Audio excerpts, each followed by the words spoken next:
নমস্কার বন্ধুরা, good afternoon.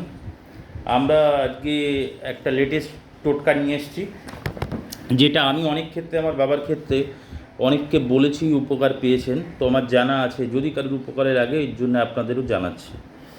যদি কারোর সুগার হয়, সুগার দেখা যাচ্ছে 200-এর মধ্যে আছে বা 200-এর বেশি আছে, ওষুধ তো সবাই খান ডক্টর দেখিয়ে, কিন্তু আপনারা একটা জিনিস খেতে পারেন, নিম গুলঞ্চ। নিম গুলঞ্চ দেখবেন গাছগাছার যে শিকড়ের দোকান আছে না, ওই শিকড়ের দোকানে পাওয়া যায়। 10-15 টাকার যদি নিম গুলঞ্চ আপনি কিনে আনেন, একটা ডালের মতো দেবে আপনাকে, ছোট এরম সাইজে ডালের মতো দেবে। ওটা ঠিক 1 কর, এই যে 1 কর 2 কর সমান কেটে নিতে হবে। কেটে ভালো করে এরম ছোট একটা ডাঁটি কেটে নিলে, কেটে ভালো করে জলে ধুয়ে নিতে হবে। জলে ধুয়ে রাত্রে 1 গ্লাস জলের মধ্যে ওটাকে একটু শিলনোড়ায় ফাটিয়ে দিতে হবে। ওটা একটু ফটফটে টাইপের, মানে ফট করে মারলেই ডাঁটার মতো ফেটে যাবে। ধুয়ে ওটা জলের মধ্যে চুবিয়ে দিতে হবে। চুবিয়ে দিয়ে পরের দিন ওই জলটা, যেটা পরের দিন সকালবেলা জলটা, ওই 1 গ্লাস জলটা ছেঁকে আপনাকে খেতে হবে।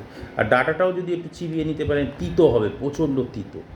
যদি আপনারা এটা খেতে পারেন 4 থেকে 5 দিন, 4-5 দিন পরেই দেখবেন সুগার মাপিয়েছেন। দেখবেন কারো যদি 200-এর মধ্যে সুগার থাকে, দেখা যাচ্ছে সুগার ছিলই না, 195, 190 এরকম ধরনের সুগার এসছে, পিপি বা ফাস্টিং দেখা গেল বেশি এসছে, তাহলে আপনি সঙ্গে সঙ্গে ওটা খাবেন। খাওয়ার পরেই ওই 1 গ্লাস জলে 4-5 দিন করে খান, ভেজানো জলটা, দেখবেন তাতেই আপনার 4-5 দিনের মধ্যে সুগার নর্মালের মধ্যে চলে এসছে।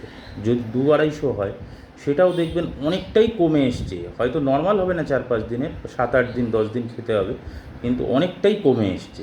তো এটা আমার বাবার ক্ষেত্রেও আমি ইউজ করি। আর অনেক আমার ফিজিওথেরাপিক্যাল অনেক পেশেন্টদেরও আমি দিয়েছি, বলেছি, তারা কাজ পেয়েছে। তো গাছ তো উপকার হবেই, আপনারাও একবার ট্রাই করে দেখতে পারেন। নিম গুলঞ্চ অবশ্যই মনে রাখবেন, গাছগাছার দোকানে পাওয়া যায়। 1 কর সমান কেটে নিতে হবে, ঠিক আছে? কেটে জলের মধ্যে ভিজিয়ে সেই জলটা খেতে হবে পরের দিন সকালে। রাতে ভেজাতে হবে, পরের দিন সকালে খেতে হবে। আপনারা খেয়ে কেমন উপকার হয়েছে কমেন্ট করে একটু জানাবেন, দেখবেন কেমন লাগে। আমার মনে হয়, আশা করি আমরা তো সবাই ফল পেয়েছি, আপনারাও ফল পাবেন। নমস্কার।